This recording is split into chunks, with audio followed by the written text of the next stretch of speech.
So, unless you have been living under a rock for the last 10 years or so, it is clear that the Western Alliance, as one might call it, is declining at an increasing pace.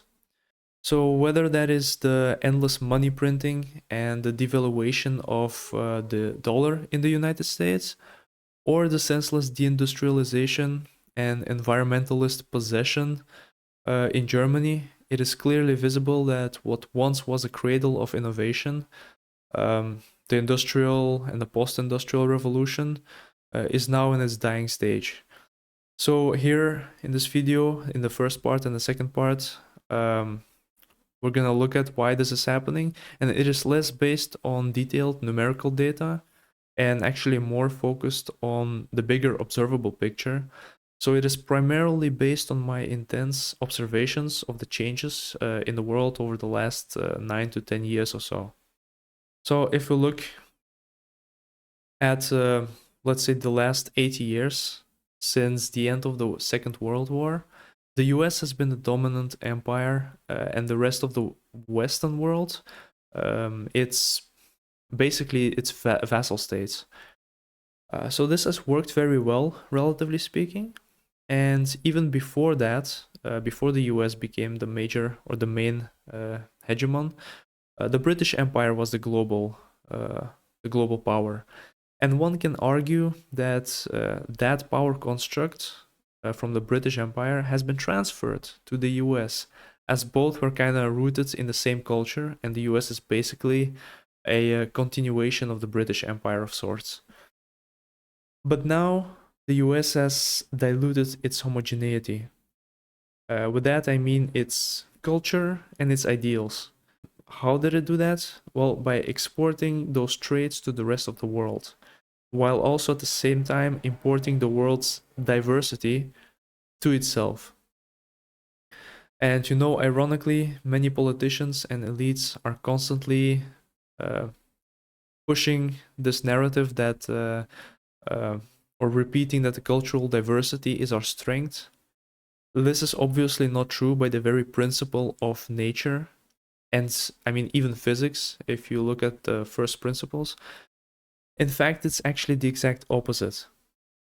But that is also a part of a political strategy called Newspeak, which is from George Orwell's 1984. And all in all, basically, this dilution is a consequence of the overexpansion of an empire. You see, democracies of different groups and different groups with different interests and cultures cannot work. Democracies are feminine by nature, and because of that, they're also collectivist. And this is like one of the big contradictions that liberal democracies also are promoting individualism, and thus, never place the state or society's interest at best. So what this results into is short-term thinking and policies and decisions that appeal to groups and individuals with contradicting interests and beliefs, rather than focusing on the whole society with a common purpose. And naturally, what this leads to is irresponsible spending, mismanagement of resources, uncontrollable debt, and of course corruption. So that's what we are all seeing right now. So if we map this all together, most people who are aware of this usually describe it as woke ideology, or the woke mind virus. However, of course, there are different aspects to that, so let's look at the individual parts of that to get a better view of our current world. So one important factor is the senseless spending on foreign wars. Like, this is probably the only variable that people with left-wing political views and right-wing political views both agree on. All of Western nations are spending a significant portion of their resources on wars that, reasonably speaking, make absolutely no sense for them to engage in. That is if we are being naive, of course, and assume that nations focus on their own security and the well-being and interest of their people. For example, the US has absolutely no domestic interest in waging war against Iran or any country in the Middle East. Neither does it in Ukraine. Another example, the EU has no interest in waging war against Russia. In fact, I would argue that it only increases the danger of its own destruction by engaging in this conflict. And yet, the amount of spending is just unjustifiable. Even if we look at this graph here, which just shows the support in billions USD to Ukraine, the amount is just staggering. But if we look at this from a historical and rational perspective, all of it is part of the empire's expansion and the fight to maintain its global dominance. This was the case in the First World War with the British Empire, as it was in the Second one with the United States and also Britain, and as it is now in the Third World War that we're currently are in the early stages of. A second variable is the destruction of the family and Christian values. So, even in secular societies, which most of the Western nations are, the cultural norms, values, and institutions are based on Christianity. The decline and abandonment of it had its initial benefits of, for example, enlightenment and increasing of scientific discovery and so on. However, over a longer period, it led to the deconstruction of the social structure and the decoherence from natural hierarchy. Now, it is important to note that only a small share of people can think objectively and rationally without a strong um, framework of reference, which for most people, religion has been that framework. I believe there is like a part of the brain that is responsible for hosting such a social construct as religion to maintain order and to make sense of the environment that surrounds us. And if that construct is taken away, then the part of the brain, that specific part, will try to fill it up with something else. And for many people in the modern world, that has been Marxist ideologies, gender madness, sexualization of everything, and slop. And all of these can be summarized as hedonistic fantasies detached from reality. Then it is also no secret that most of the mass migration into the Western world comes from Muslim countries in the Middle East, Africa, and Asia.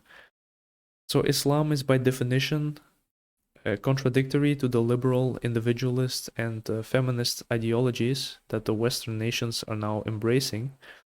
Yet the proponents of these ideologies are exactly the ones advocating for Islamization. Now, this is not by accident. A possible explanation is that when an organism becomes weak and easily exploited, another stronger organism will take its place. And usually, when such an organism, the weaker one, cannot create structure and order in a chaotic environment, it will crave domination. And the stronger organism doesn't have any reason not to take advantage of the weak one. This is basic nature and biology.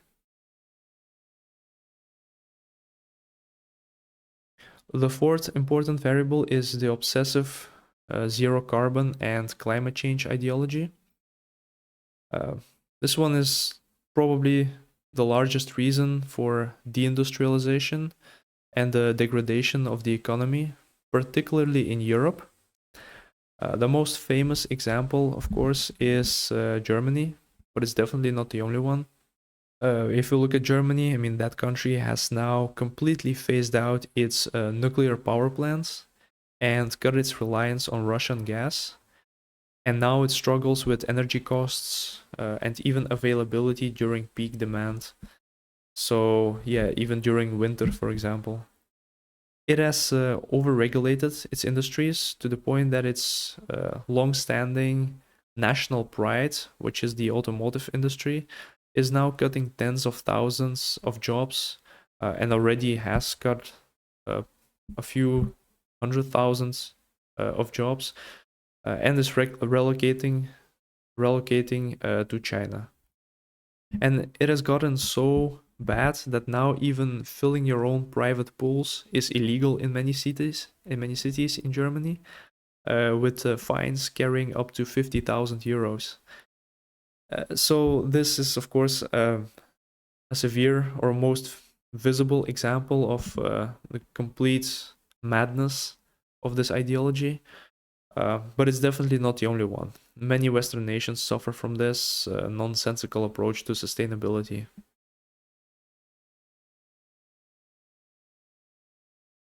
Now, arguably, the largest reason for the collapse of the Western world is the feminization of its societies.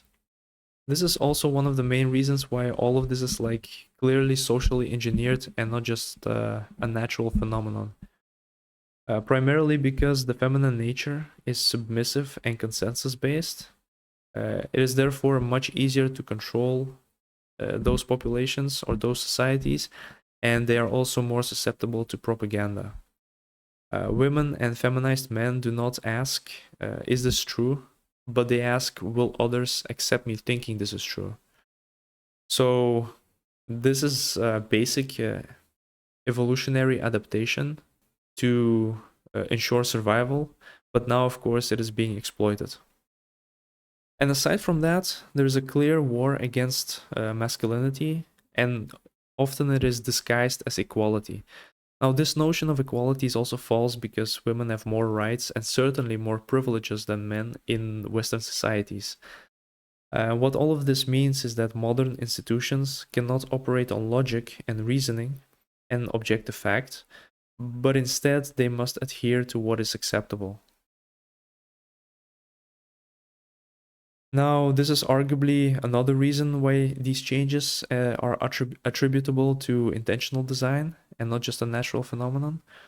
The feminized institutions all clearly have biases towards female and non white populations.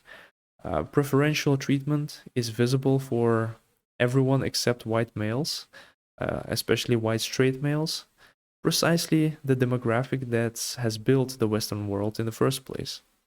Again, this can hardly be viewed as a coincidence, because this preference is clearly visible in courts, especially in divorce courts and criminal courts. And finally, all of this leads to the global surveillance state. Whether that is chat control and digital ID verification in the EU and the UK, or an infestation of flock cameras in the US, which has grown like a literal virus in the whole country of the US. There's a clear, massive, and accelerating race by governments to adopt the policies and the infrastructure to have undeniable access to everyone's private lives and conversations, and even thoughts, except, of course, their own. So, one supporting variable is the aggressive building or the deployment or build out of data centers. And trust me, it has nothing to do with AGI or singularity or whatever fantasy the CEOs of these companies are selling the public. I will make a separate video discussing why AI is a huge deception for the most part. But yeah, I mean, when discussing the surveillance states, we cannot forget about the programmable money too, or the CBDCs. These will make it even easier to not only track and decompose any financial transaction or movement of capital, but also restrict it or enforce it. So, I mean, this all sounds like a clear strategy, right? Perhaps that is the case. In the next part, we will look at why this is happening and what can we do as individuals to ensure our own sovereignty.